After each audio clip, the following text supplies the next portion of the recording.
أعوذ بالله من الشيطان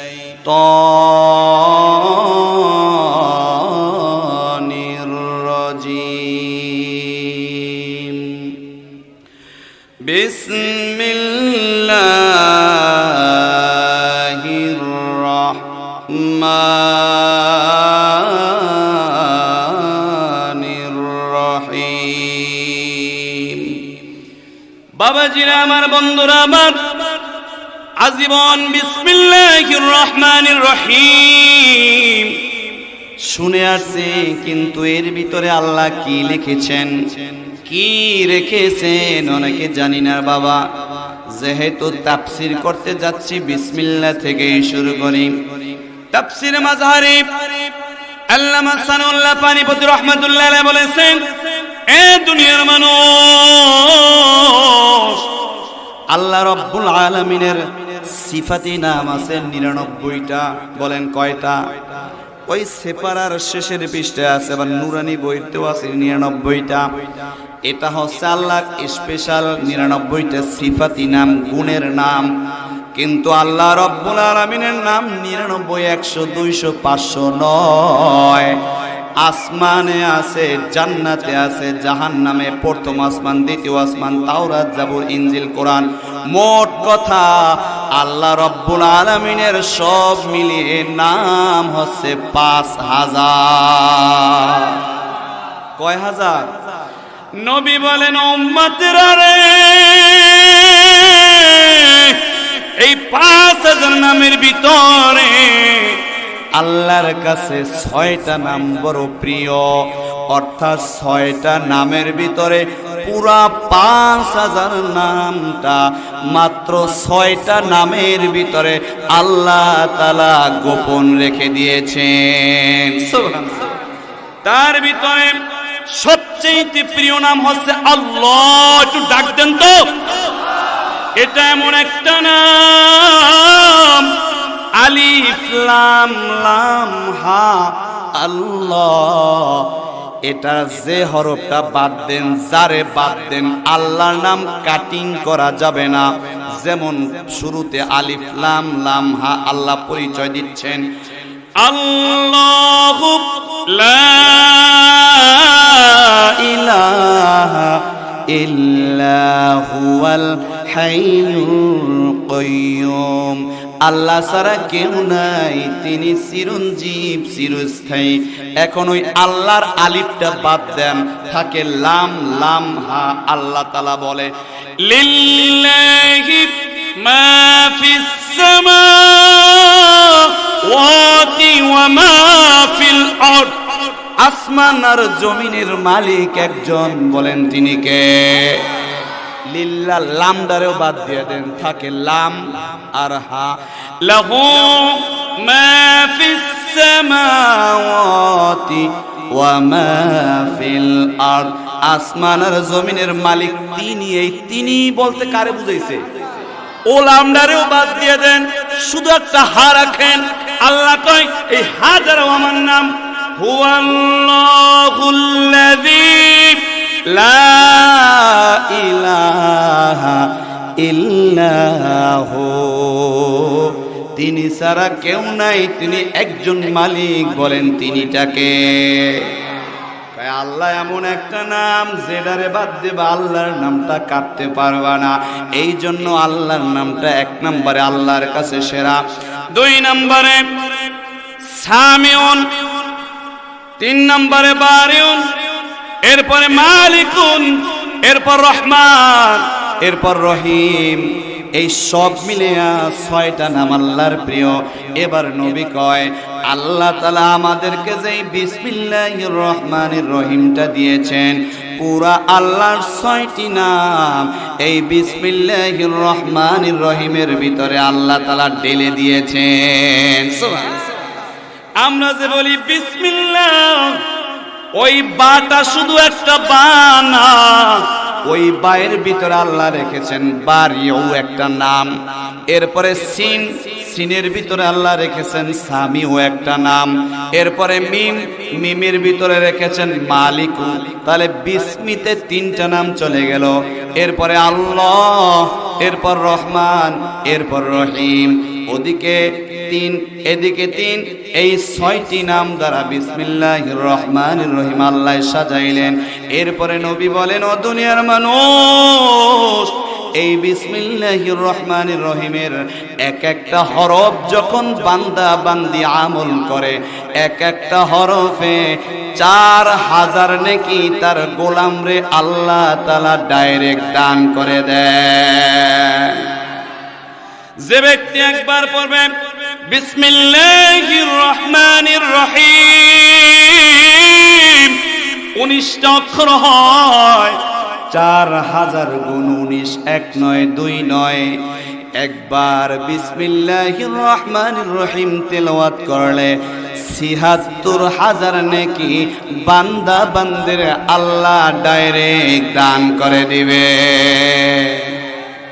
এই জন্য মুফাসসিরে বলেছেন, কোন মানুষ যদি প্রতিদিন লক্ষ লক্ষ কোটি কোটি নেকি অর্জন করতে চায়, তাহলে যেন তার জীবনের সব কাজে বিসমিল্লাহির রহমানির রহিম লাগাইয়া দেয়।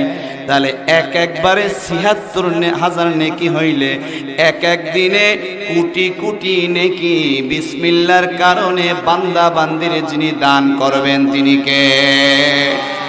এই জন্য বাবা আজকে একটা দীপ্ত শপথ দিবেন, এ তাফসীরের ময়দানগুলো আমলের ময়দান। আজকে দীপ্ত শপথ নিবেন, এই যে জুতা জোড়া পায়ে দেবেন বিসমিল্লাহর আমল করবেন, বিদ্যুতের সুইচটা অন করবেন বিসমিল্লাহর আমল, অফ করবেন বিসমিল্লাহর আমল, বাজারে যাইবেন ব্যাগটা হাতে নেবেন বিসমিল্লাহর আমল, তরকারি নেবেন বিসমিল্লাহর আমল, পকেট দিয়া টাকা পয়সা দোকানদারকে দেবে বিসমিল্লাহ বলে দেবেন।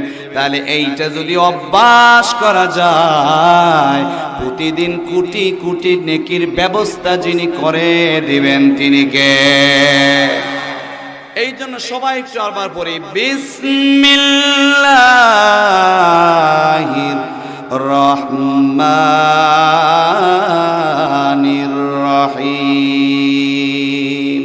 আল্লাহ শুরু করছেন, কদ আফলাহাল মুমিনুন,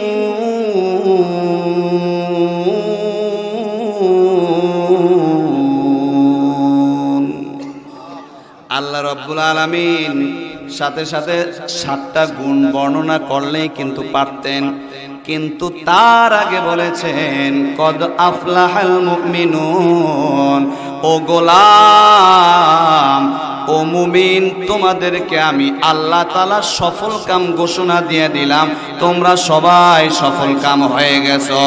সুবহানাল্লাহ। এখন আল্লাহ তাআলা কোরআন শরীফের ওই 7টা গুণ এখনো বর্ণনা করেন নাই, বর্ণনা করার আগেই বলতেছেন তোমরা সফল কাম, তার মানে তোমরা জান্নাতি হয়ে গেছো। বলুন আল্লাহু আকবার। এখন বিষয়টা কেমন? যদি বলতাম আল্লাহ এটা বইলা তারপরে বলেন যে এইগুলো যারা মানবে তারা সফল কাম হয়ে গেছে, তারা জান্নাতি হয়ে গেছে, আগে বললেন কেন? আমি এইটা বোঝানোর জন্য একটা ছোট্ট উদাহরণ দেই। সেটা হচ্ছে, বাবাজি আমার, ভাদ্র মাসে আপনাদের এখানেও গৌর নদী, এখানেও তাল গাছ আছে না আপনাদের এলাকায়? তাল যখন পরে ঠাস করে পরে না পড়ে ঠাস করে, আপনারা কি বলেন? মূলত আপনারা বলেন কি? ঠাস করে পড়ছে। তাহলে বোঝা গেল যে কথাটা ভুল না। আপনাদের এলাকায় চাল রান্না করে না ভাত রান্না করে? চাল রান্না করলে এরপর কি হয়? ভাত রান্না করে। কেমন? ভাত তো চাল রান্নার পর হয়। তাহলে বোঝা গেল এটাও আমাদের কি ভুল। এখন আসেন, আসলে ভুল না বিষয়টা। যদি তালে জিজ্ঞেস করি, তাল তুই পড়ার পর একটা ঠাস করে আওয়াজ হবে, কিন্তু মানুষ কয় পড় দিয়ে ঠাস করছে, কয় ঠাস করে পড়ছে, এইটা বলে। আবার ভাতের যদি জিজ্ঞেস করি, দেখ তুই অনেক জালের পরে এখন তুই ভাত হইছে, অথচ আগেই আমরা কই ভাত রান্না করছে বা ভাত রান্না করতে যায়। তাহলে তার জবাব দিবে, হুজুর এটা কোনো বিষয় না, যেহেতু আমি গাছ থেকে ছিঁড়েছি, 2 সেকেন্ড পর নিচে পড়বো, নিচে পড়ার পর একটা আওয়াজ হবে, এই আওয়াজটা ওরা একটু আগে বলছে, এটা কোনো সমস্যা না, যেহেতু আমি শিরছি সেহেতু পড়বই, তো পরেরটা একটু আগে কইছে, এটা কোনো সমস্যা না। ঠিক তদ্রুপ ভাবে যদি মায়ের জিজ্ঞেস করি, মাও বলবে বাবা যেহেতু চাল রান্না করে একটু পানি দিয়া জাল দিলে কিছুক্ষণ পর তো ভাতই হয়ে যাবে, এই জন্য পরেরটা একটু আগে কইছে, এটা কোনো সমস্যা না। আল্লাহ তাআলা বলছেন, ও গোলাম এখনই আমি গুণগুলা বর্ণনা করব রে। আমি জানি জান্নাতি মালিক হওয়ার জন্য, জান্নাতি যাওয়ার জন্য এই লোভের কারণে শোনার সাথে সাথে তোমরা মেনে নিবা, আমল করবা, এটা আমি জানি রে গোলাম। এই জন্য আমি জানিয়া বুঝিয়া মানার আগে বলার আগে তোমাদের সবাইকে আমি জান্নাতি বলে ঘোষণা দিয়া দিলাম। নারে তাকবীর। আল্লাহ কয় গোলাম আমি জানি তো তোমরা মানবা, কারণ জান্নাতে তোমরা যাইতে চাও, এই জন্যই তো আয়োজন করছো। সুতরাং তোমরা মানার আগে, আমি বলার আগে আগে তোমার জান্নাতের ঘোষণা আমি দিয়া এরপর বলা শুরু করবো। সুবহানাল্লাহ। বাবাজিরা আমার, আপনাদের এলাকায় ওই খাল আছে, ছোট ছোট খাল আছে, মনে করেন পানির সময় পানি যখন শুকিয়ে যায় তখন ওই খাল বা নদী ওটা সেচ দিয়ে আমরা মাছ ধরি। এখন একটা খালের এই কুল গেছে ওদিকে একটা বড় নদীর সাথে যুক্ত হয়েছে, এই কুলের এদিকে আর একটা বড় নদীর সাথে যুক্ত হয়েছে। এখন যদি দুই কুলে আপনি বাঁধ না দিয়া, অর্থাৎ বান্দা না দিয়া যদি আপনি সেচ দেন, কিয়ামত পর্যন্ত সেচ দেওয়া যাইবে, মাগার পানি শুকাইবে। তাহলে কি করতে হবে? মাছ ধরার জন্য দুইটা মজবুত কি দিতে হইবে? বাদ দিতে হইবে। কেউ বলে বান্দা, কেউ বাদ, যে যাই বলেন ওইটা দিতে হইবে। এরপরে আপনি এক বালতি পানি ফালাইলে ওইটা কমবে, ঠিক কিনা বলেন? এখন এদিকেও ছুটা এদিকেও ছুটা, তাহলে এই খালে যদি সেচ দেই মাছও ধরতে পারবো না, পরিশ্রম যাইবে খালে, ঠিক না? ঠিক তদ্রুপ ভাবে এই 60টি গুণ না, একটা মুসলমান যত আমল করবে সেই আমলটা পোটলায় থাকার জন্য, সেই আমলটা যাতে বাইরে গিয়ে না যায়, এই জন্য দুগ্গ বান্দা দিতে হইবে। কয়টা বান্দা দিতে হবে? এই বান্দা দুইটা যদি না দেন, আরে মাহফিল কিসের আর তাহাজ্জুদ কিসের আর আলেম ওলামা কিসের, কিচ্ছু কাজ হবে না। এদিক দিয়ে দৌড় দেবে, ওদিক দিয়ে দৌড় দেবে আমল। অতএব দুইটা বান্দা আজকে দিয়া এরপরে আমি 7টা কথা বলবো, রাজি আছেন শুনতে? বান্দা নাম্বার 1, আল্লাহ তাআলা বলছেন, ইন্নাল্লাহা লা ইয়াগফিরু আন ইউশরাকা বিহি ওয়া ইয়াগফিরু মা দুনা যালিকা লিমান ইয়াশা। 1 নম্বর বান্দা আল্লাহ বলছেন, গোলাম তুই যত গুনাহ করো, যত বড় গুনাহ করো, আমি আল্লাহ যদি চাই, লিমাইয়াশা, আমি আল্লাহ যদি চাই, তোর সব গুনাহগুলা আমি আল্লাহ মাফ করে দিতে পারি। সুবহানাল্লাহ। আমার আল্লাহর অনেক দয়া, আল্লাহ চাইলে সব গুনাহ মাফ করতে পারে। এই কথা কে বলছে? কিন্তু আইয়ুশরাকা বিহি, কিন্তু বাবা বান্দা একটা কথা আমি জানাইয়া রাখলাম, তোরা যদি আমি আল্লাহর সাথে শিরক করো, ওই গুনাহগুলা আমি মাফ করব না। আপনাদের কি কষ্ট হয় এই কোরআন শুনতে? আপনাদের কি খারাপ লাগে নাকি? না, তাহলে জবাব দিবেন। এভাবেই আলোচনা চলবে ইনশাআল্লাহ। হুজুর কেতসার চাইতে কোরআন বলা ভালো না? তাহলে 1 নাম্বার পাইলাম, শিরক করলে ওই গুনাহ আল্লাহ মাফ করবে। এখন যদি বলি আল্লাহ বুঝলাম গুনাহ মাফ করবে না, তাহলে আমার অবস্থা কি হইবে?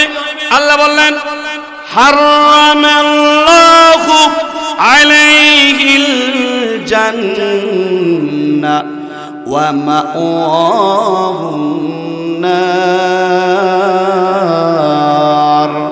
তোরে কি করব শোন, তোর জন্য আমি জান্নাতটারে হারাম করে দিব, আর জাহান্নামের আগুন তোর জন্য আমি বাজেট করে দিব। নাউজুবিল্লাহ। আল্লাহরে যদি জিজ্ঞেস করি, আল্লাহ বুঝলাম তুমি আমারে জাহান্নাম দিবা, তবে তুমি তো কোরআনে বলছো নবীরা শাফায়াত করতে পারবে, এই কোরআন শাফায়াত করবে, এই যে আলেম ওলামারা দেখেন এরা শাফায়াত করতে পারবে। এমনকি আপনি আমি যদি আদনা মানুষ হইয়াও জান্নাতে যাই, তাহলে 10 জন জাহান্নামীরে শাফায়াত করে জান্নাতে নিতে পারবো। এই ক্যাপাসিটি আমারে যিনি দান করবে, আপনারে যিনি দান করবেন তিনি কে? যদি বলি আল্লাহ শিরক করছি, গুনাহ মাফ করো নাই, জাহান্নাম দিছো সেটাও বুঝলাম, এখন আমার ছেলে হাফেজ হইছে, ও আমারে সুপারিশ করে জান্নাতে নিবে, অথবা নবী নিবে, অথবা মসজিদ নিবে, মাদ্রাসা নিবে। আল্লাহ তাআলা বলছেন না, পারবে না। ওয়ামা লিয-যালিমিনা মিন আনসার।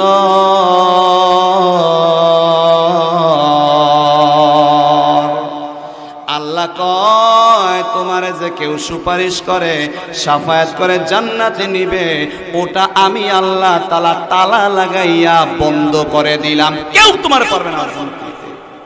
যদি নিতে পারতো, ইব্রাহিম নবী তার বাবারে নিতে পারতো, নিতে পারবে না, কারণ শিরক করছে। নবীজি তার আপন চাচা আবু তালিবরে নিতে পারতো, পারবে না, শিরক করছে। নূহ নবী তার সন্তান কেনানরে নিতে পারতো, নিতে পারবে না, শিরক করছে। লূত নবী তার স্ত্রীর নিতে পারতো, নিতে পারবে না, শিরক করছে। এ বাবা, তাহলে বোঝা গেল যদি শিরক করি জান্নাতে যাইতে পারবো না, ওয়াজ শুইনা নামাজ পড়া কোনো লাভ হবে না। আচ্ছা জিজ্ঞেস করলাম আল্লাহর কাছে, আল্লাহ বুঝলাম, কিন্তু শিরক করার আগে টুটা ফাটা যেটুকু নেক করেছি, ওই কারণে তো একদিন একটু জান্নাতে যাইতে পারবো। আল্লাহ তাআলা বলছেন লা ইন আশরাকতা লা ইয়াহবাতান্না আমালুক ওয়া লা তাকুনান্না মিনাল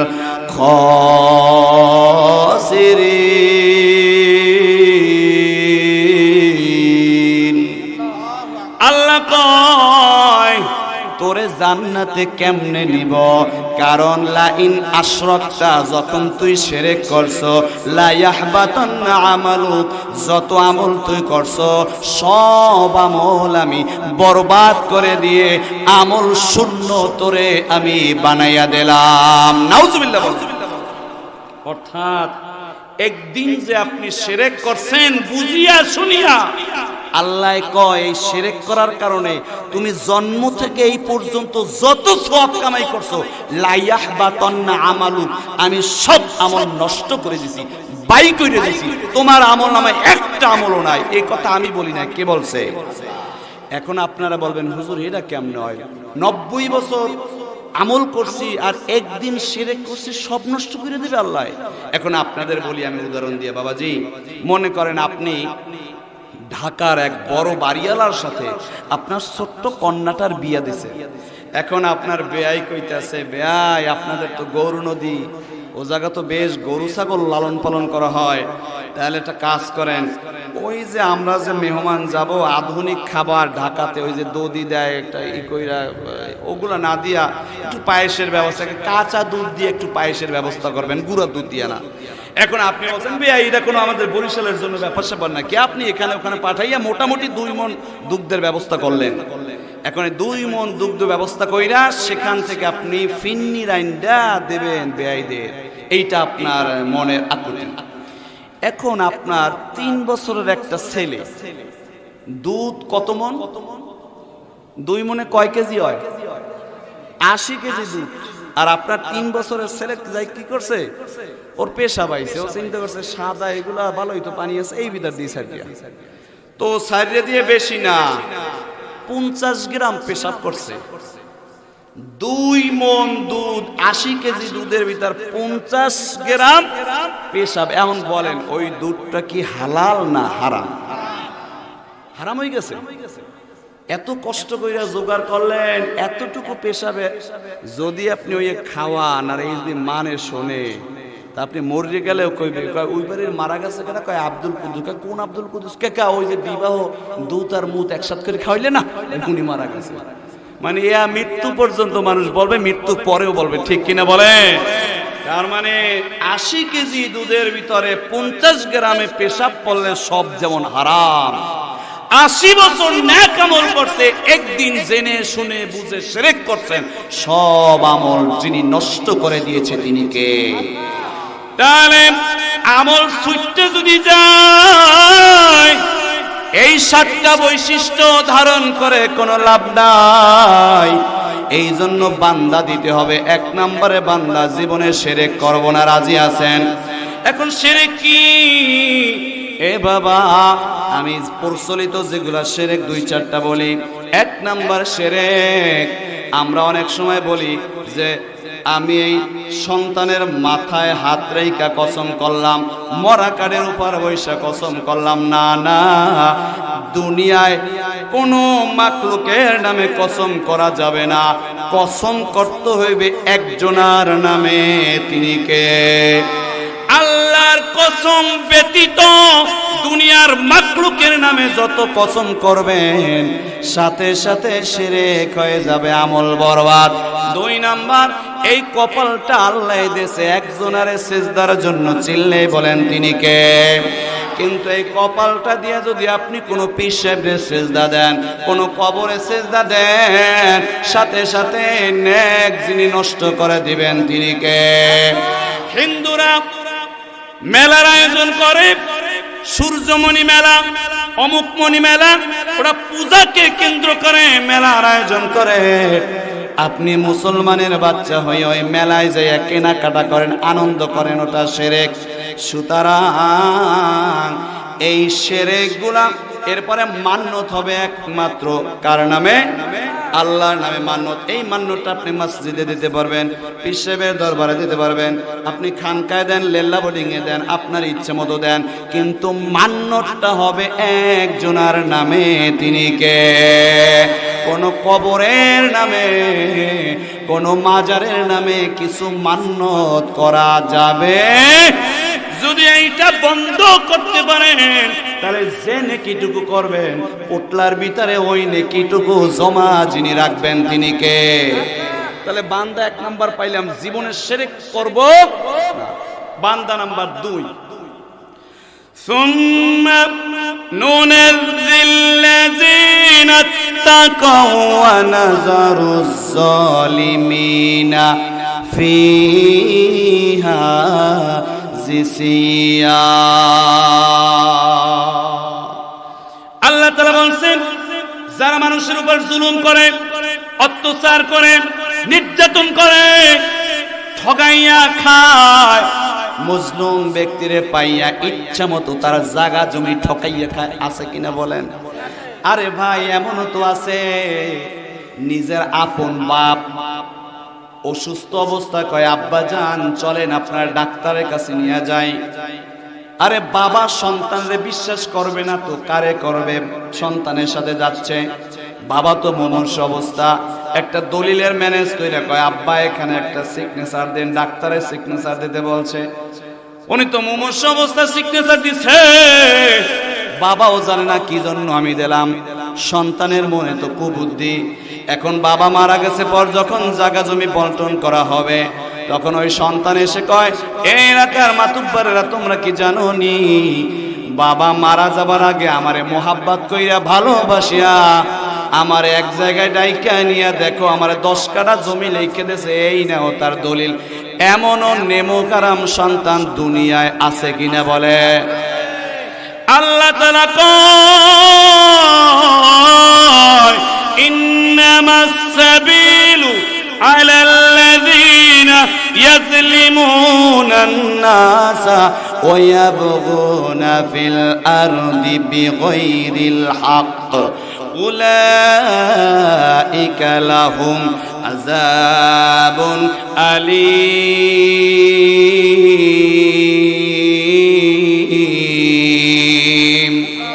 যারা দুনিয়া বসে মানুষের উপর অত্যাচার করে, বিনা দোষে বিনা কারণে ঠগায়, নির্যাতন করে, আমি আল্লাহ আযাব তো এদের দেবই।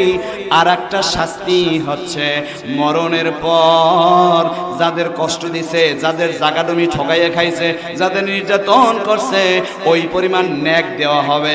নেক যখন শেষ হয়ে যাবে তখন আল্লাহ কয় নেক শেষ হয়ে গেছে, কিন্তু পাওনাদার তো এখনো আছে। এখন ওই পাওনাদারের গুনাহগুলা ওই মানুষটার আমল নামায় ডেলিভারি করে দেয়। যেই মানুষটা আমলের কারণে ছিল জান্নাতি, ওই যে এই পাশ দিয়া সব চইলা গেছে, এই পাশ দিয়াও সব চইলা গেছে, একটা সব নাই, এখনো হয়ে গেল বিনা হিসাবে জাহান্নামের আসামি। দুনিয়ায় এভাবে মানুষ আছে কিনা বলেন? এই জন্য নবী আমার বলেছেন আদ-দুনিয়া জিফাতুন তালিবুহা কিলাব, এই পৃথিবীটা একটা মরগের মতো, আর এর পিছনে যারা দৌড়ায় তারা কুকুর। বলেছেন মুহাম্মদুর রাসূলুল্লাহ।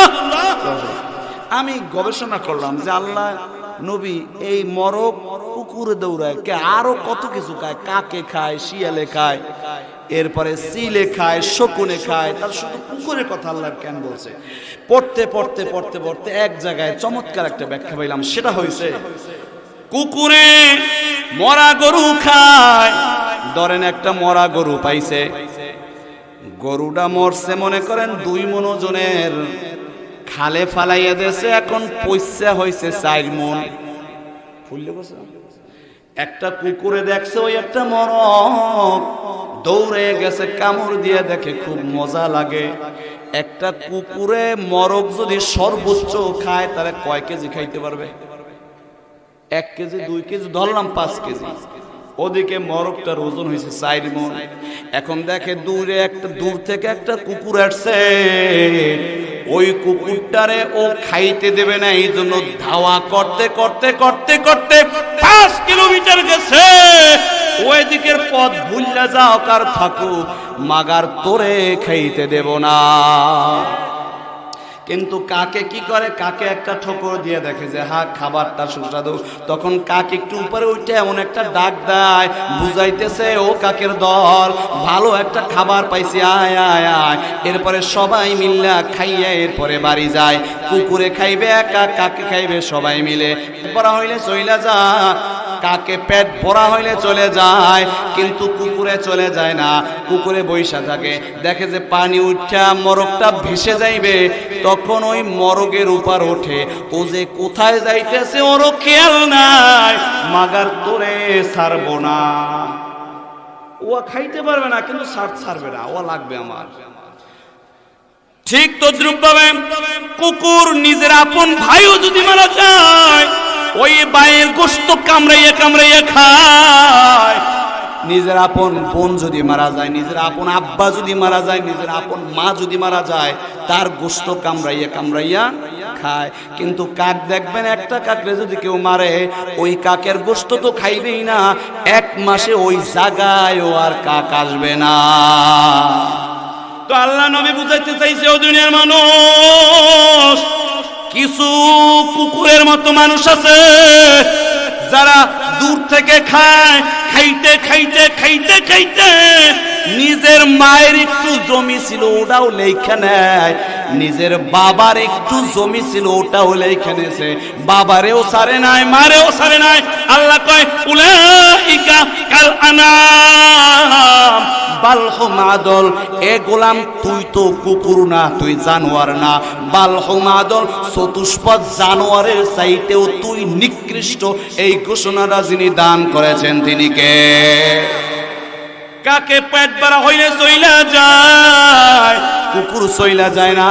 কিছু মানুষ আছে, চাকরি আছে, ব্যবসা আছে, ঘরবাড়ি আছে, সব কিছু ঠিক আছে, তারপরেও সুদে টাকা লাগাইয়া আরো পেটের ভিতরে দিতে হবে, ওর মনে খাওয়াই হয় না। আছে কিনা? উলাইকা কাল আনআম বাল হুম আদল। এইগুলা করলে আমল সব ওই ফাঁকা দিয়ে চলে যাবে।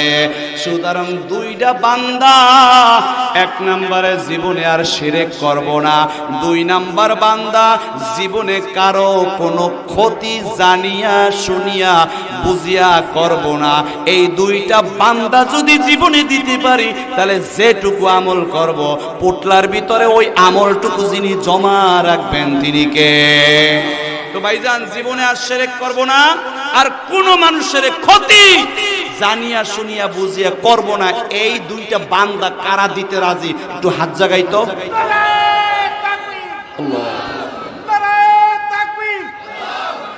আল্লাহ যেন কবুল করে, বলি আমিন।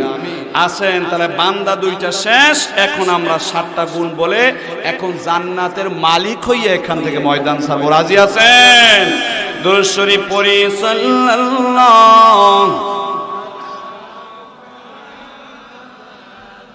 সাল্লাল্লাহু আলাইহি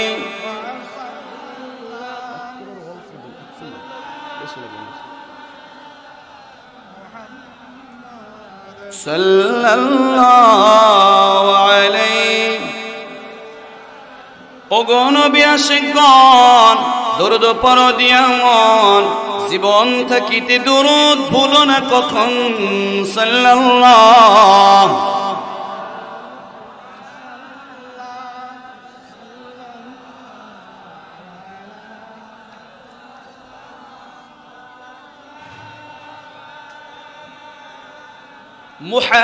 মুহাম্মাদ সাল্লাল্লাহু। গুণ নাম্বার 1, আল্লাহ তাআলা মালিক বলেছেন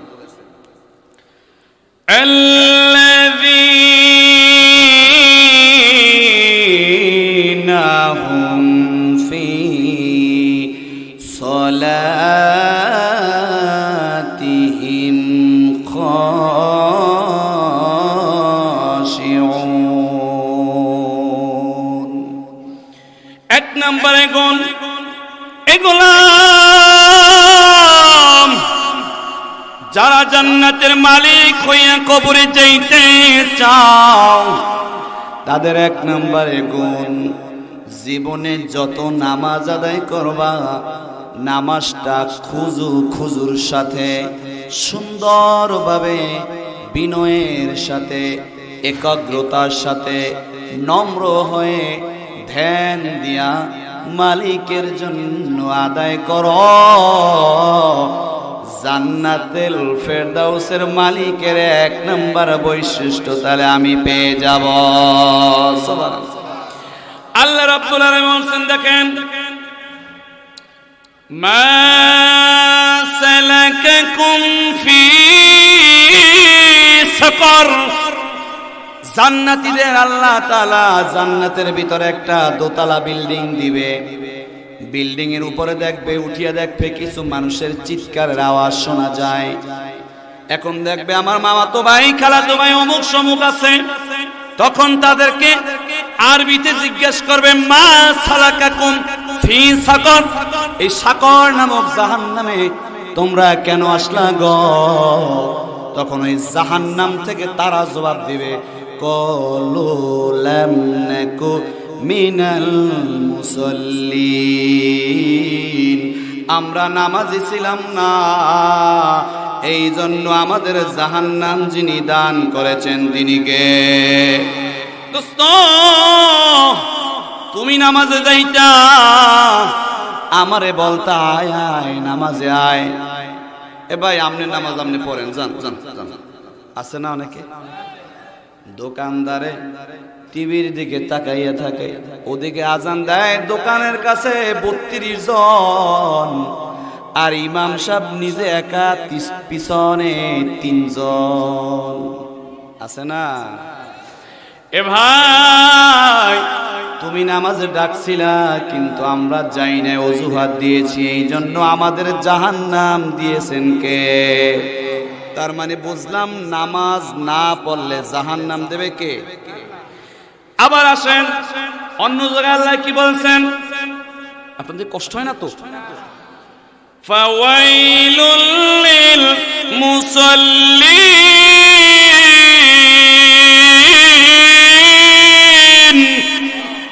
আল্লাহ কয় কিছু কিছু নামাজিরে আমি ওয়াইল নামক জাহান্নামের ভিতরে নিক্ষেপ করব। আগে কইছে আল্লাহ নামাজ না পড়লে জাহান্নাম, আবার এই জায়গায় কয় নামাজ পড়াও যাইবে কোথায়? তাহলে ব্যাপার তো একটা আছে, নামাজ পড়লে জান্নাত আবার নামাজ পড়লেও জাহান্নাম, বিষয়টা কেমন? আল্লাহ তাআলা তার জবাব আবার একটু পরেই দিয়েছেন, আল্লাযীনা হুম আন সালাতিহিম সাহুন, যারা নামাজের ব্যাপারে উদাসীন তারা যাবে ওয়াইল নামক জাহান্নামে। নাউজুবিল্লাহ বলেন। এখন সেটা কেমন? বাবাজি আমার, আপনাদের এলাকায় জমুজ কলা পাওয়া যায়? জমুজ কলা মানে দুইটা কলা একটু একটার সাথে একটা লাগিয়ে গেছে, চামড়া লাগছে, ভিতরে সব ঠিক আছে না বাবা? এখন এই চামড়া লাগার কারণে এই যখন আপনি বিক্রি করতে যান দোকানের কাছে, উনি কি দুইটার পয়সা দেন না একটা পয়সা দেন? আপনি যখন খান কিনে আপনি কি 2 টাকা দেন? তো ব্যাপারটা কি দুইটা একটু লাগিয়ে বইছে, আর তো সব ঠিক আছে না? একটু চামড়ায় চামড়ায় লাগার কারণে দুইটারে একটা গোনেন, দুইটা দেখিয়াও দুইটা গোনেন না। বেচতে গেলেও একটার দাম, খাইতে গেলেও দেন একটার দাম, দেখি দুইটা কিন্তু দেই একটা, প্রচলন হয়ে গেছে। কয় লাগিয়ে বইছে কে, এইটাই অপরাধ, তুই লাগছো কা? না লাগলে তো আমি ঠিক এই দুইটার দাম দিতাম, তুই লাগছো কে, এইটা তোর অপরাধ, লাগতে পারবি না তুই। এইটা আমরা বুঝি। তাহলে বাবা যখন সিজদা দেন, আল্লাহ কয় 1 রাকাত নামাজে 2টা সিজদা, একটা সিজদা দিয়া মাজা কোমর দ্বারা ঠিক কইরা কমপক্ষে 1 তাসবিহ পরিমাণ অপেক্ষা কইরা এই পর আর একটা সিজদা দিতে হবে। রুকু একবার দিয়া দাঁড়াইয়া কমপক্ষে 1 তাসবিহ পরিমাণ মাজা কোমর ঠিক কইরা দাঁড়াইয়া এরপরে সিজদায় যাইতে হবে। তাহলে একটু লাগিয়ে বইছে, এই জন্য কলা 2টারে বানাই দিয়েছেন, একটা খাইলেনও একটার দাম দিয়া, বেচলেনও একটার দাম দিয়া। মরার পর যদি আল্লাহ ধরে 2টা কলা লাগিয়ে বইছে, এই জন্য একটারে গুনছো। 2টা ডিম, বড় ডিম, তুই বোঝো ওটা ভিতর কুসুম 2টা, কিন্তু একটা, কারণ তুই একটার ভিতর কুসুম 2 টাকা, এই এর জন্য তুমি একটা দাম দিয়া কিনছো, এইটুকু বুঝলা। কিন্তু সিজদার সময় একটা সিজদা দিয়া কোন রকম একটু আবার দিলা কেন? রুকু একটা দিয়া ঠিক মতন সোজা না হইয়া আবার সিজদা দিলা কেন? আমি ওই সিজদারে জমজ সিজদা ধরছি, রুকুডারে জমজ ধরছি। তাহলে জমজ কখনো 2টা হয় না, জমজ হয় কয়টা? তাই একটা সিজদা দিয়া যদি নামাজ পড়ো, এই নামাজ আমার নবীও শিখায় নাই, এই নামাজ আল্লাহ শিখায় নাই, এই নামাজ শিখাইছে তোরে আবু জাহিল্লা, আর এই নামাজ শিখাইছে তোরে ইবলিসা। যাও বলো জান্নাতে যা, আমার জান্নাতে যেতে পারবি না। ফাওয়াইলুল লিল মুসাল্লিন, তোদের জন্য আমার জান্নাত না, তোদের জন্য আছে আমার ওয়াইল নামক জাহান্নাম। অতএব জমজ সিজদা দিয়া, জমজ রুকু দিয়া নামাজ পড়লে নামাজ হবে। সুতরাং নামাজটা পড়তে হবে একাগ্রতার সাথে, নিরিবিলি। এ বাবা, হযরত তালহা নামাজ আদায় করতেছে, এখন জায়নামাজের মুসাল্লাটা যখন বিছাইলেন, ছোট্ট সন্তান 2-2.5 বছরের বয়স, তিনিও তালহার জায়নামাজে আইসা গেলেন নামাজ পড়ার জন্য। দেখবেন যাদের সন্তানরা ছোট ছোট, বাবাই নামাজ পড়লে ওই সন্তানটাও মাথায় একটা টুপি দিয়ে এইভাবে কোন রকম বৈশা দেখে, বাবার দিকে তাকাইয়া বাবা মুখ নড়ায়, ও দেখবেন ঠোঁট নড়ায়, ঠিক কিনা বলেন? ওই মাই নামাজ পড়ে, মাই নামাজ পড়ে সুন্দরভাবে, মাইয়াটাও ছেলেটাও দেখবেন ওই মায়ের দিকে তাকায়। মা যেভাবে করে, ও রুকু দিতে পারে না, ও একভাবে সিজদা দিয়ে যায়, আবার সিজদা দিয়ে একটু তাকাইয়ে দেখে মা এখন কি করে। আমার আল্লাহ কয়, ফেরেশতারা রে একটু তাকাইয়া দেখ, যাদের বানাইতে নিষেধ করছিল ওই ছোট্ট গোলামটাই আমার কি করে, দেখ কি সুন্দর সিজদা দেয়, মায়ের দিকে তাকাইয়া ঠোঁটটা নাড়ায়। কয় আল্লাহ, ওর তো আমলনামা এখনো খোলা হয় নাই, ও নামাজ পড়েতে কোনো ফায়দা নাই। আল্লাহ কয় না, ওর আমলনামায় খোলা হয় নাই, ঠিক আছে, কিন্তু ওর নামাজটা সম্পূর্ণ আদায় হওয়ার পর কবুলিয়াত নামাজের সওয়াব দিয়া ওই সওয়াব তোর মা আর বাবার আমল নামায় লিপিবদ্ধ করে দেয়। এই জন্য বাবা জুমার দিনে যখন আসবেন ওই ছোট্ট বাবুটারে নিয়ে আসবেন, আব্বু আয় নামাজে যা। আবার ঘরে বসে পড়লেও ভাবে বাবা আয় নামাজ পড়ি, ওর নামাজ হওয়া লাগবে না, ওই সওয়াবটা আমারে যিনি দান করবেন তিনি কে? তবে আমাদের দেশে কিছু মানুষ আছে ওই নামাজে একটু বাচ্চারা একটু যদি পিছন পেতে দুষ্টামি করে, একেডা আইছে এ আব্দুল কুদ্দুস ওরে তাড়াতাড়ি খেদা, কালকে তুই আবি না, তোর মাই বলবি না, নামাজটাও ঠিক মতো পড়তে পারি না, মেজাজ গরম হয়ে যায়। আছে কিনা বলেন? এ বাবা ওরাই তো একদিন এই মসজিদের সভাপতি হইবে, মুসল্লি হইবে, ঠিক কিনা বলেন? যেই মসজিদে বারান্দায় বাচ্চাদের দুষ্টমির আওয়াজ না হইবে, বুঝবা ভবিষ্যতে মুসল্লি সংকট দেখা দেবে। অত একটু সহ্য করো, প্রয়োজন একটু চকলেট আইনা দাও আর বলো বাবা এটা মসজিদ, এসব বেশি কথা বলতে হয় না, একটু আদর দিয়ে বুঝাও, ওরা বুঝবে।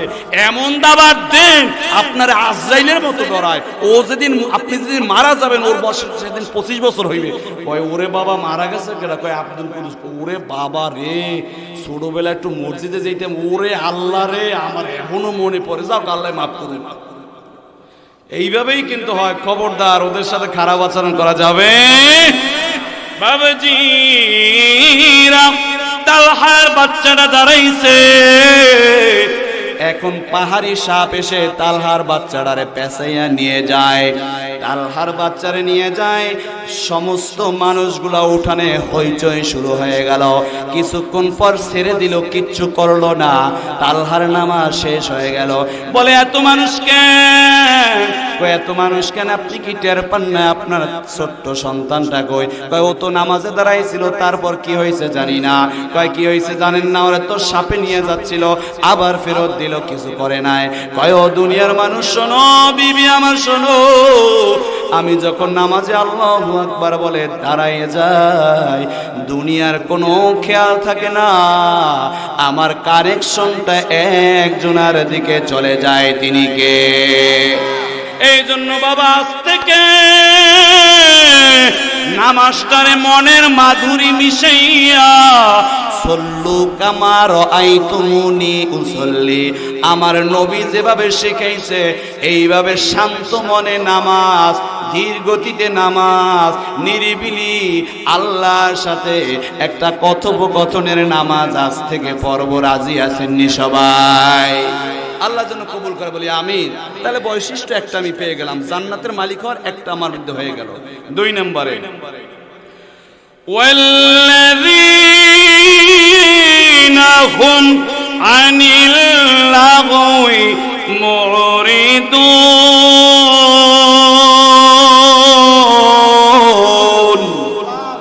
আল্লাহ রাব্বুল আলামিন বলেন 2 নম্বর বৈশিষ্ট্য হলো এই জবান থেকে সমস্ত বাজে কথা, অনর্থক কথা, ফায়সা কথা সব বাদ দিতে হবে এবং সব বাজে কাজ বাদ দিতে হবে। তাহলে 2 নম্বর বৈশিষ্ট্য আমারে যিনি দান করে দিবেন তিনি কে? আল্লাহ রাব্বুল আলামিন বলেন মা ইয়ালফিযু মিন কাওলিন ইল্লা লাদাইহি রাকিবুন আতীদ। আল্লাহ কয় কোথায় যাইবা? জীবনে যা কিছু করো এটা লিপিবদ্ধ করার জন্য, খোঁজ খবর রাখার জন্য প্রহরী যিনি নিযুক্ত করেছেন তিনি কে? এই জবানটা আমাদের দান করছে কেরা? কেমন একটা জবান দান করছে দেখেন তো। আল্লাহ কি বলছেন? আল্লাহ বলছেন আলাম নাজআল লাহু আইনাইন। আল্লাহু আকবার। আল্লাহ কয় গোলাম 2টা চক্ষু দান করছি, চক্ষু 2টার দিকে একটু তাকাইয়ে দেখো। বিজ্ঞানীরা বলেন এ বাবা এই দুনিয়ায় ক্যামেরা আবিষ্কার যা হয়েছে, 50, 75, 100, 150 মেগাপিক্সেল এই ক্যামেরাগুলা দিয়া হলিউড বলিউডের মুভি ওরা বানায়। এটা অনেক দামি ক্যামেরা, লক্ষ লক্ষ টাকা দামি। অথচ আল্লাহ রব্বুল আলামিন একটা চোখের ভিতরে 475 মেগাপিক্সেল আল্লাহ ফ্রি ফ্রি দান করেছে। 13 কোটি ক্যামেরা বানাইতে যে মেশিন লাগে, যে পালস লাগে, আল্লাহ তাআলা এক একটা চোখের ভিতরে দুনিয়ার 13 কোটি ক্যামেরা আল্লাহ ফ্রি দান করেছে।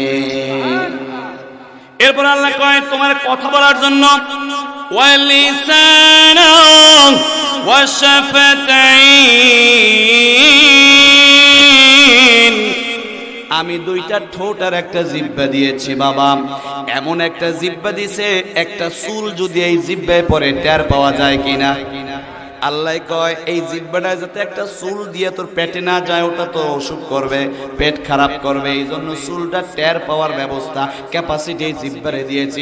শুধু তাই নয়, 10 লক্ষ রকমের খাবার যদি আলাদা আলাদা বাবা দেওয়া হয়, একটা পাতলা জিহ্বা 10 লক্ষ রকমের খাবারের স্বাদ আলাদা আলাদা বলে দিতে পারবে, এমন ক্যাপাসিটিওয়ালা একটা জিহ্বা কথা বলার জন্য আর খাওয়ার জন্য যিনি বানাইলেন তিনি কে?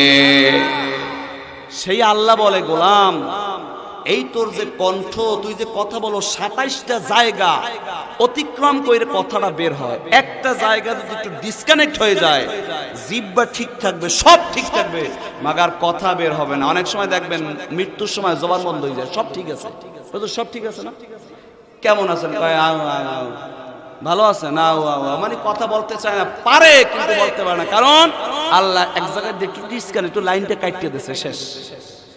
আল্লাহ তাআলা বলছেন এমন একটা দামি জিহ্বা ঠোঁট করে দিছি, এইটা দ্বারা তুই কথা বলবি, খবরদার জবান থেকে ফায়সা কথা যেন না বলো। পিরোজপুরে গেলাম মাহফিল করতে, এখন এই মৌসুমে তো কাঁঠাল নাই, আছে কিন্তু আমার দেশে কাঁঠাল খাইতে তো বেমৌসুমে ফল। আমি বললাম যে আঙ্কেল খুব স্বাদ লাগতেছে আপনার কাছে? হ্যাঁ হুজুর আমার কাছে। তো কয়টা কাঁঠাল হয়েছে? হুজুর গত বছর 15টা কাঁঠাল হয়েছিল এই সিজনে, শালার গাছটা এই বছর মাত্র 5টা কাঁঠাল হয়েছে। তাহলে এখন বলেন, আগে 15টা হয়েছে, এবছর 5টা হয়েছে, শালার গাছটায় গাছের মালিক কেডা? পরোক্ষভাবে নিজেকে গাছ উনি বানাইতে পারছে, গাছের মালিককে, তো পরোক্ষভাবে গালিটা দেওয়া হয়েছে কারে? উনি কিন্তু হিসেব করেও দেয় না, কিন্তু অটোভাবে হয়ে গেছে। শুধু তাই নয়, আপনারা কিছু মনে করবেন না, আগে মাপ চেয়ে নিচ্ছি, একটু উদাহরণ দেওয়ার জন্য বলি, আপনারা কি কষ্ট পাবেন নাকি? আমাদের কিছু মুরব্বী আছে, এলাকার মুরব্বী, তারা একটু রসিক, যৌবন বয়সে রসিক ছিল, আর এখনো একটু রসিক। ওই দুঃসম্পর্কের যে নাতনিরা আছে এদেরকে বলে, এ নাতনি কি তুই দি বড় হয়ে গেছো, বিয়ে শাদী ববানি? তো নাতনি আবার কয়, ওরে বাবারি দাদা এই বয়সে বিয়ে করতে চায়, হয় ববো তুমি খাওয়াবানি কি? আলেম ওলামা আছে বিবাহের জন্য শর্ত 2টা, কয়টা? ইজাব মানে প্রস্তাব দিবে, আর 2 নম্বরে কবুল, অ্যাকসেপ্ট করবে। তাহলে উনি বলছে কি নাতনি বিয়ে বাবানি, আর উনি বলছে হ্যাঁ বিয়া বাবু খাওয়াবা নাকি, তার মানে ইজাবও হয়ে গেছে, কবুল হয়ে গেছে। এখন লাগবে সাক্ষী, কি লাগবে? সাক্ষী ওই মা আছে, আরো কিছু আছে, কয় হেরাবার খুল্লুর দিয়ে একটা হাসে, কয় দেখ এই বসে কি মজা করে, দেখছো দাদা বুড়ো হয়েছে, মজা কমে নাই, দেখছো। তার মানে তারা সাক্ষী হয়ে গেছে, প্রতিবাদ তারা করে না, মানে সাক্ষী হয়ে গেছে। ইসলাম বলে ওই মেয়েটার মাঝে এই বুড়ার মাঝে বিয়ে হয়ে গেছে, যতক্ষণ পর্যন্ত উনি তালাক না দেবে, ওই মেয়ের যেখানে বিয়ে হইবে কোনো বিয়েই হইবে না, সন্তান আদি যা হইবে সব বাচ্চার যাবো সন্তান, আর যতবার মেলামেশা করবে সব হবে জিনা। বলেন নাউজুবিল্লাহ। শুধু একটু মুখ দিয়ে একটু কইছে, মুখটার এমন দাম। ওই কাজী সাহেব কয় অমুক বাড়ির অমুকের বড় কন্যা অমুকের সাথে অমুকের বিয়া দিলাম, আর আমি শুধু আপনি শুধু বলছেন কবুল, কব বয়স সুগারে বু আল্লাহ, আরবিতে লাগলে কব বা ওয়াও লাম কবুল। এই কবুল বলার পরে একজন হইছে বউ, একজন হইছে শাশুড়ি, একজন হইছে শাশুর মামা, শ্বশুর, তালাশ কত কি হয়ে গেল মাত্র 3টা অক্ষর করার কারণে। আবার 30 বছর সংসার করছেন, 3বার একটু তালাক তালাক তালাক কইছেন, সব আবার শেষ হয়ে গেল। তাহলে জবানের দাম আছে কিনা? এখন আমি কি করব? এই জবান দিয়ে আমি কি করব? আল্লাহ তাআলা বলছেন ওয়াইবাদুর রহমান আল্লাযীনা ইয়ামশুনা ফিল আরদি হাওনা ওয়া ইযা খাতাবাহুমুল জাহিলুনা ক্বালু সালামা। আল্লাহ রাব্বুল আলামিন বলছেন তোমাদের সাথে যখন তোমরা মূর্খরা, জাহেলরা, ফাসিকরা তর্ক করতে আসে, এ বাবা যার যা বাড়িঘর, বাড়ির আশেপাশে সব ভালো মানুষ এমন কিন্তু না।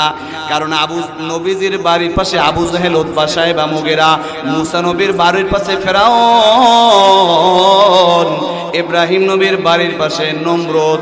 অতএব বুঝা গেল ভালো মানুষের বাড়ির পাশে খারাপ মানুষের অবস্থান হয়। মাঝে মাঝে তারা কটূক্তিজনক কথা বলবে, মাঝে মাঝে তারা গালিগালাজ করবে। তখন আমার কি দায়িত্ব এই জবান দিয়ে আমিও কি গালি দেব না? আল্লাহ বলছেন কলো সালামা। ওরা যখন গালিগালাজ করবে, তর্ক করবে, তুমি ওখান থেকে সালাম দিয়া কাইটা পড়ো। কে বলছে? যদি বলি আল্লাহ ওরে গালি দিব না, আমার কোনো দোষ ছিল না, তারপরেও আমার গালি গালাজ করছে, আপনি গালি দিতে নিষেধ করছেন, তাহলে আমি এখন করব কি? করব সালাম দিয়া চলে যাব। তাহলে সালাম দিয়া চলে গেলে আল্লাহ আমারে কি দিবে? আল্লাহ তাআলা জবাব দিচ্ছেন, শোনো, আল্লাযীনা তাতাওয়াফাহুমুল মালাইকাতু তাইয়্যিবিন। তুমি যদি এই আমল করতে পারো তাহলে তোমার মৃত্যুর সময় আসমান থেকে ফেরেশতা নাজিল হবে এবং এই ফেরেশতা তোমার জিন্দেগীর গুনাহগুলো মাফ করে দিয়া তোমাকে পবিত্র একটা মানুষ ফেরেশতারা বানাইয়া দেবে। আর কি করবেন? ইয়াকুলুনা সালামুন আলাইকুম, এবং আল্লাহ তাআলা ফেরেশতাদের পিয়ন বানাই একটা সালাম দিয়া দেবে। শুধু তাই নয়, উদখুলুল জান্নাতা বিমা কুনতুম তা'মালুন। আর ফেরেশতারা বলবে টেনশন নাই, চিন্তা নাই, তুমি যে মানুষের গালিগালাজ করো না, ওই মুহূর্তেও তুমি ধৈর্য ধারণ করে সালাম দিয়ে কেটে পড়ছো, শান্তি কামনা করে কেটে পড়ছো। এই জন্য মৃত্যুর সাথে সাথে আল্লাহ তোমার জন্য জান্নাত বরাদ্দ রেখেছে। নারে তাকবীর! তাহলে 2 নাম্বার বৈশিষ্ট্য, আমারে তুমি গালি যত দেওয়া দাও, আমারে যত গালি দিবা অত ধৈর্য ধারণ করব, অত সওয়াব আল্লাহ আমারে দিবে। আর তোমার যে গালি, ওই প্রত্যেকটা গালির কারণে তোমার থেকে নেক আল্লাহ আমারে দিবে, নয়তো আমার গুনাহ তোমার আমলনামায় আল্লাহ দেবে। আমার কোনো টেনশন নাই, গালি দিতে থাকো, আমি জান্নাতের অপেক্ষায় ধৈর্য ধারণ করে থাকবো। ঠিক কিনা বলে? 3 নম্বর বৈশিষ্ট্য আল্লাহ রাব্বুল আলামিন বলেন ওয়াল্লাযীনা হুম লিয-যাকাতি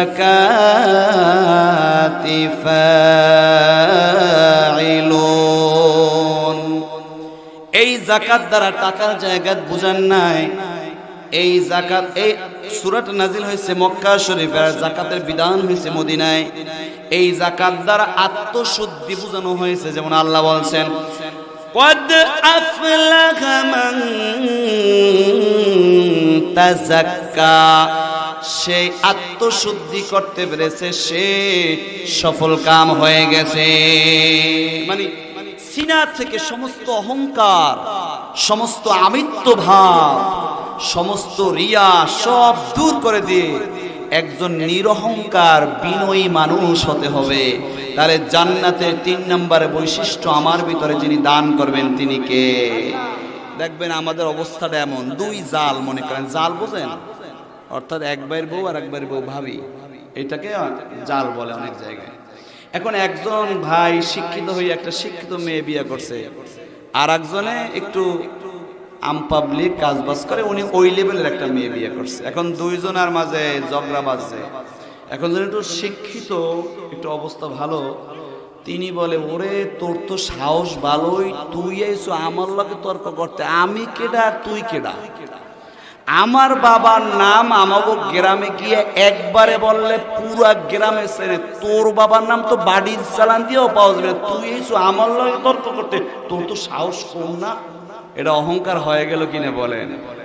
আল্লাহ বলেন না না, এই অহংকার সিনা থেকে দূর করতে হবে। এই পৃথিবীর জমিনে প্রথম পাপ হইছে আদম রে।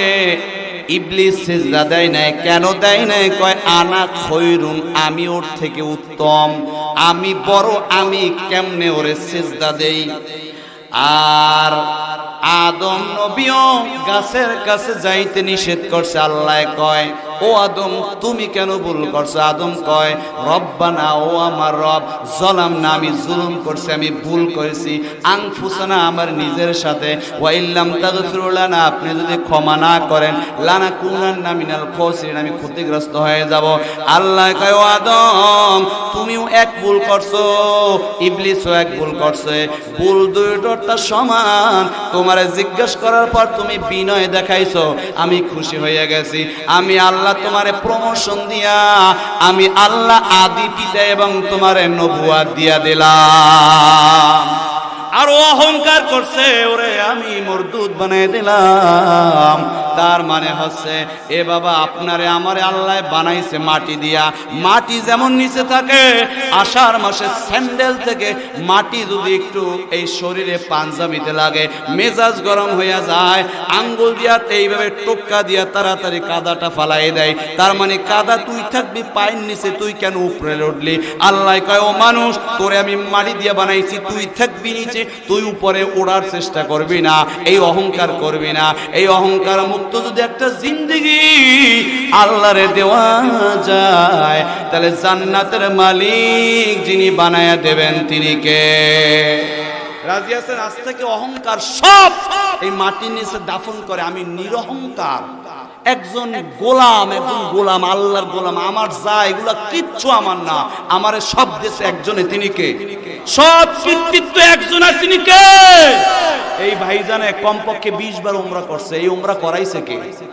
অনেকে মক্কা মদিনায় যাইয়া কপালে একবার উমরা করা জোটে না, এভাবেও আছে না? ইনাহুম লিফুরুজিহিম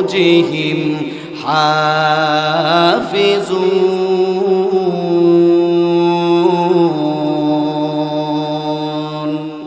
একটু জিকির করেন লা ইলাহা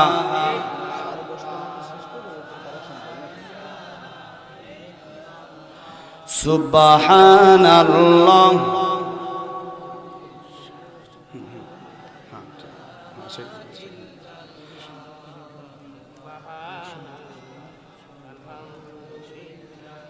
লা ইলাহা ইল্লাল্লাহ সুবহানাল্লাহ।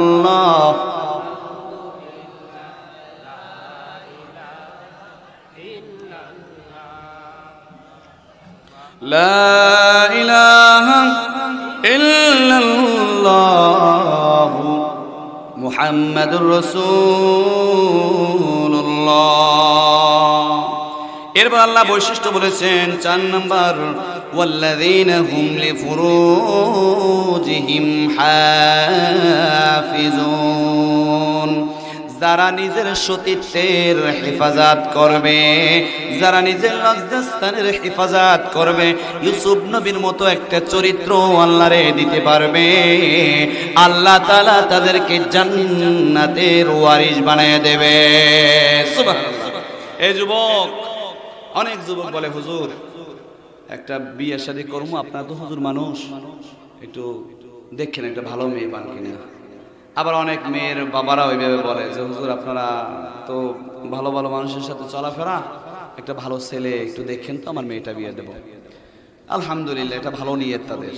কিন্তু বাবাজি, এই ভালো একটা মেয়ে, ভালো একটা ছেলে আল্লাহ মিলেই দেবে, এর দলিল আল্লাহ নিজে গটক হয়ে মিলেই দেবে। এর দলিল আল্লাহ কোরআনে বলেছেন,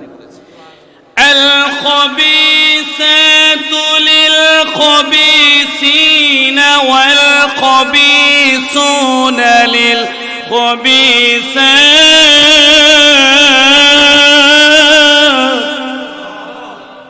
আল্লাহ তাআলা কয় যারা দুশ্চরিত্র হবে এদের সাথে মুলাকাত আমি আল্লাহ করাই দেব। আবার যারা পবিত্র হবে চরিত্রবান হবে, এই চরিত্রবানদের সাথে চরিত্রবান মিলাইয়া আমি আল্লাহ দান করব। সুবহানাল্লাহ। তবে ইমাম আবু হানিফা রাহমাতুল্লাহ আলাইহি ব্যাখ্যা করেছেন, হে যুবক, যদি তুমি নোংরামি করে খালেস নিয়তে তওবা করে সত্যিকার একটা ভালো জীবন গড়তে চাও, তাহলে তোমাকেও আল্লাহ রাব্বুল আলামিন আবেদা সালেহা একটা মেয়ে অথবা একটা ছেলে মেয়েকে মিলাইয়ে যিনি দিতে পারেন তিনি কে? কিন্তু বাবাজি, যুবক ভাইরা, ফেসবুকে 10টার লাগে সেটিং করবা, মহিলা কলেজ ছুটি হইলে ওই জায়গায় এতিমের মতো তাকাই থাকবা, রাস্তাঘাটে নজরদারে ঠিক রাখবা না, আর বিয়ার সময় জান্নাতি একটা রমণী চাইবে, এইটা আল্লাহ তোমারে দেবে না। ঠিক কিনা বলে? লাল হলুদ শাড়ি পইরা আইছে গায়ে হলুদ দিতে, কুলা লইয়া ডানা কাটা পরি, মানে ডানা আগে আল্লাহ কাটিয়া লাইছে, এই তো হইছে ডানা কাটা পরি। এই দেখে তুমি পাগল হইছো, মোবাইল নাম্বার সংগ্রহ করে লাইন শুরু করছো। এখন মাইয়ার বাবা চিন্তা করে, এই বাউরা ছেলেটারে যদি আমার মাইয়াটারে দিই, মাইয়ার জীবন শেষ, কয়দিন পর সারাসার হইবে, আমারই খাওয়া লাগবে, তাড়াতাড়ি 4 পাইয়া এক জায়গায় বিয়ে দিতেছে। এখন ছেলেটা গান গায়, আমার আল্লাহ করবে তোমার বিচার। এ তোরে ও জায়গা যাইতুস কেডা? তুই ও জায়গায় গেছো কা? এখন আমার আল্লাহ তোর বিচার করবে। এখন তোর আল্লাহ হয়ে গেছে, হ্যাঁ, তোমার আল্লাহ। ওরে বাবা, নামাজ পড়ো না, এখন তো 10টার সময় ঘুমাই দৌড়ো, শয়তানের লেঙ্গু টানতে টানতে টয়লেটে যাও, এখানে আল্লাহ, আমার আল্লাহ, আমার আল্লাহ তোর বিচার করবে। আমি মাঝে মাঝে বাবা বলি, তুমি যেই গুনাহগুলা কইরাছো বন্ধু, তওবা করো বারে বার, নইলে আল্লাহ করবে তোমার বিচার। ঠিক কিনা? আমার আল্লাহ করবে তোমার বিচার। তুমি অনেক গুনাহ কইরাছো যুবক, ফিরে এসো বারে বার, নইলে আল্লাহ করবে তোমার বিচার।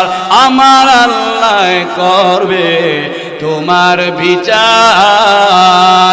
এ যুবক, চরিত্রটারে প্রিয় রাখো, ও যুবতী বোন, চরিত্রটারে প্রিয় রাখো।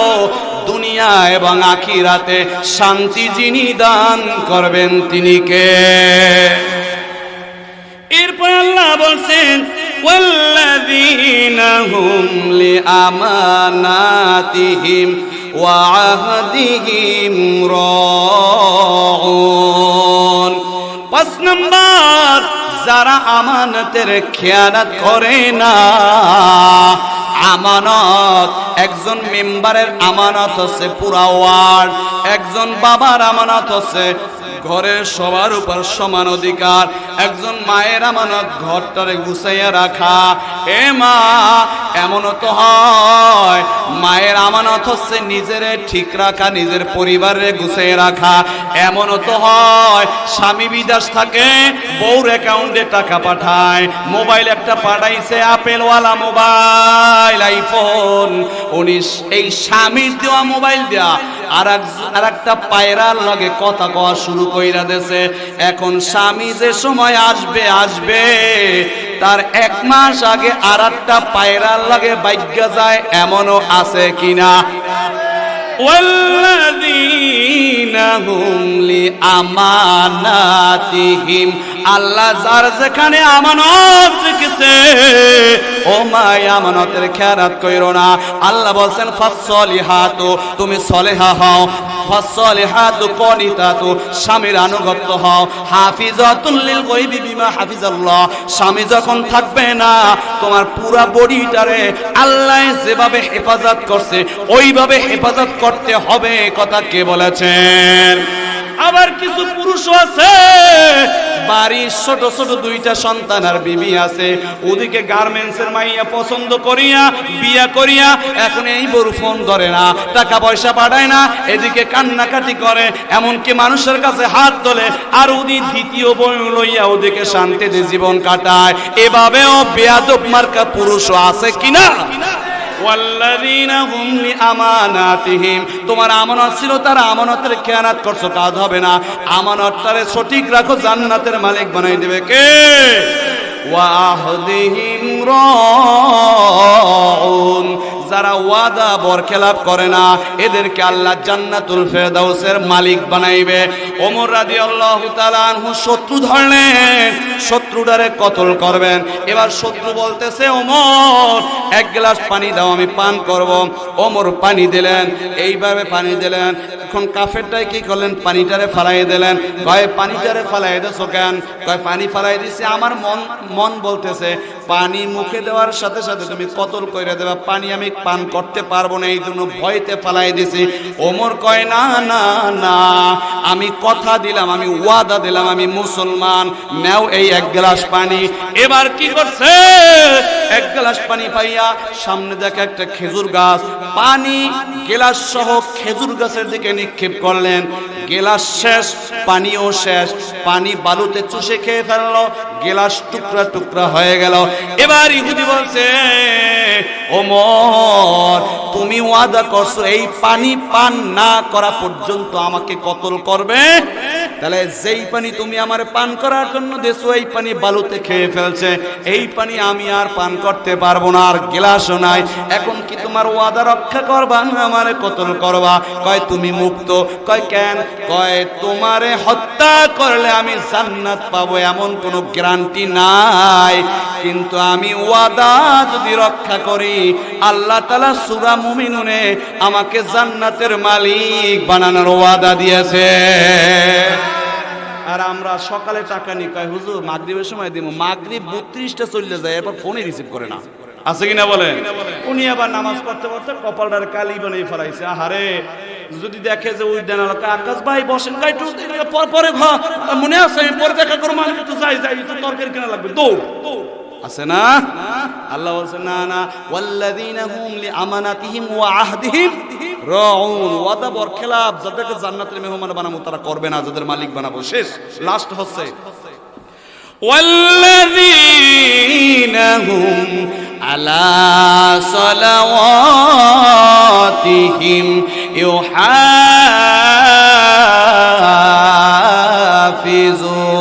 ইউহাফিজুন।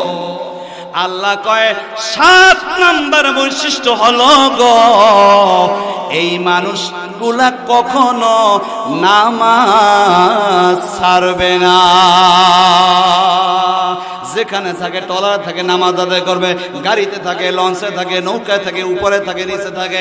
এই মানুষগুলো এমন মানুষ, এদের জীবন যদি যায়ও যায় তারপরেও এদের নামাজ থেকে দূরে রাখা যাবে।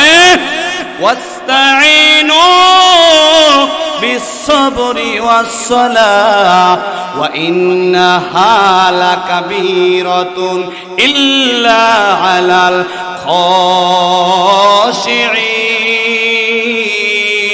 খাশিঈন। আল্লাহ কয় প্রত্যেক দিন নামাজ পড়া এবং ধৈর্য ধারণ কইরা আল্লাহর কাছে চাওয়া এটা বড় কষ্ট, কাবীরা, এটা বড় কষ্টের বিষয়। তবে ইল্লা আলাল খাশিঈন, আল্লাহরে যারা ভয় করে, আল্লাহরে যারা মুহাব্বত করে তাদের জন্য এটা কঠিন না, বরং তাদের এক ওয়াক্ত নামাজ ছাইরা গেলে তাদের হৃদয়টা বড় খারাপ হয়ে যায়। বাবা লাস্ট কথা, যারা সাপ ধরে বাঁশি বাজাইয়া বিন বাজাইয়া, আপনারা কি বলেন তাদের? সাপুরিয়া বলেন। হ্যাঁ ঠিক আছে, সাপুরিয়া বলেন। আচ্ছা, এই সাপুরিয়ারা বিন বাজায়, সাপে তো কান নাই, ওরা জিহ্বা দিয়ে শোনে। যে সাপে যত বিষ, ওই বিনের আওয়াজ শোনার পর ওই সাপ স্থির থাকতে পারে না, বাঁশির দিকে দৌড়ায়, বিনের দিকে দৌড়ায়। সে গর্ত থেকে ওঠে, যদি বোঝে যে একটা সামনে রাস্তা আছে, কাজ হবে না, আমার ওর দিকে যাইতে হবে, কারণ শরীরে যত বিষ তত বিনের আওয়াজ শুনে শরীর জ্বালা পড়া হয়ে যায়, ওর দিকে যাওয়াই লাগবে। কিন্তু আজ পর্যন্ত কোনো সাপুরিয়া তার বিন বাজাই একটু দোরাসা আবার একটু মাদ্রাসা বানতে পারে নাই। কোন তো পারে নাই, বিষ একেবারে নাই না, একটু যেটু আছে কিছু মনেই করে তুই বাজা দি, আরো বাজা দি, সারাদিন বাজা দিয়ে আমার গাই লাগে, কারণ আমার বিষ নাই তো, যেটু আছে ওতে কাজ হয় না। ঠিক মুয়াজ্জিন প্রতিদিন 5 বার মাইকে ওই বিনের মতো একটা কিছু বাজায়। যাদের ঈমান মজবুত ওই আজানের আওয়াজ শুনলে স্থির থাকতে পারে না, নামাজ না পড়া পর্যন্ত শরীরে একটা জ্বালা শুরু হয়ে যায়, নামাজ শেষ জ্বালাটা বন্ধ হয়ে আরাম আরাম অনুভব হয়, ঠিক কিনা? আর যাদের ঈমান বড় দুর্বল, দোরাসা বলা মাদ্রাসা বলা ঈমান, ওরে 5000 বার যদি কানের ভিতরে পাইপ দিয়া ঢুকাইয়া আজান দেয়, ও কয় আমার কিছু মনেই হয় না, আমার যাইতেই মন চায় না, কারণ ওই দোরাসা বলা মাদ্রাসা বলা ঈমান, ঠিক কিনা? এই জন্য আল্লাহ বলছে আল্লাযীনা হুম আলা সালাওয়াতিহিম ইউহাফিজুন, যারা নামাজের হেফাজত করবে আজীবন, এই 7টা গুণ যারা মানবে গো, উলাইকা হুমুল ওয়ারিসিন, এই দলের ভিতরে যারা আসবে তাদের ওয়ারিস বানাই দেব। আল্লাযীনা ইয়ারিসুনাল ফিরদাউসা হুম ফিহা খালিদুন, এমন জান্নাতের ওয়ারিস মালিক বানিয়ে দেব যেখানে একবার প্রবেশ করলে আর বের হতে হবে না। এবার একটু শিরোনামটা বলে দেই, বলেন তো কোনখান থেকে কত নাম্বার সূরা থেকে আজকে কথা বলেছি? 23 নাম্বার। সূরার নাম কি? সূরা মুমিনুন। 2টা জিনিস দিয়ে আজকে কিন্তু বান্দা দিছে আমাদের জীবনের সব আমল। 1 নাম্বার, জীবনে শিরক করব না। 2 নাম্বারে জীবনে কোনো কারো ক্ষতি করব না। এরপর 7টা গুণ। 1 নাম্বারের গুণ হচ্ছে নামাজটাকে সুন্দরভাবে আদায় করব। 2 নাম্বারে এই জবানটার মৃত্যু পর্যন্ত হেফাজত করব। 3 নাম্বার হচ্ছে দিলের থেকে সমস্ত অহংকার, আমিত্ববাদ এগুলো সব বের করে দেব। এরপর নিজের সতীত্বে লজ্জাস্থানের হেফাজত করব। এরপরে আমানতের খেয়ানত কোনোদিন করব না, ওয়াদা কোনোদিন জেনে শুনে বুঝে বরখেলাপ করব না, জীবনে নামাজ ছাড়ব না। এই গুণ কয়টা মানতে পারলেই জান্নাতের মালিক বানাই দেবে কে? এ বাবা, যেই কোরআন দিয়া কথা বলেছি গো, এই কোরআনের মাদ্রাসা এখানে প্রতিষ্ঠা আছে, আপনারা প্রতিষ্ঠা করেছেন। নবী দুনিয়ায় নাই, কিন্তু নবীর মুজাসসাম নমুনার এই মাদ্রাসাগুলা থেকে যে প্রোডাক্ট বের হয়, ওরাই হচ্ছে আল উলামা ওয়ারাসাতুল আম্বিয়া। আল্লাহু আকবার। এ বাবা, নবী একদিন হেলান দিয়া বসা, একজন বেদুইন সাহাবী আসতো আর বলতো, ইয়া রাসূলুল্লাহ, আমার সন্তানদের যদি সহিভাবে কোরআন শিখাই অথবা মুখস্থ করাই, এই সাহায্য যে করবে এই সন্তানটারে আমি সাহায্য করি, অথবা অন্য কেউ যদি সাহায্য করে, হেল্প করে, এই কোরআনটা শেখার ব্যবস্থাটা তৈরি করে দেয়, তারে আল্লাহ কি দিবে?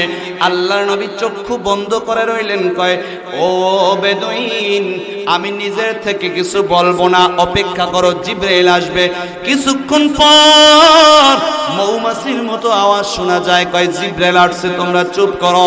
এবার বলে জিবরাইল, বলে, নবীজি, এই সাহাবীরে জানায় দেন, কিয়ামত পর্যন্ত যারা কোরআন শিক্ষার ব্যবস্থা করবে, কোরআন শেখানোর ব্যবস্থা করবে, কোরআন শিক্ষার সরঞ্জামের ব্যবস্থা করবে, যে যেভাবে সাহায্য করবে, আল্লাহ রাব্বুল আলামিন সেই বান্দার বান্দিকে ডাইরেক্ট দুনিয়ায় 6টা পুরস্কার দান করবে।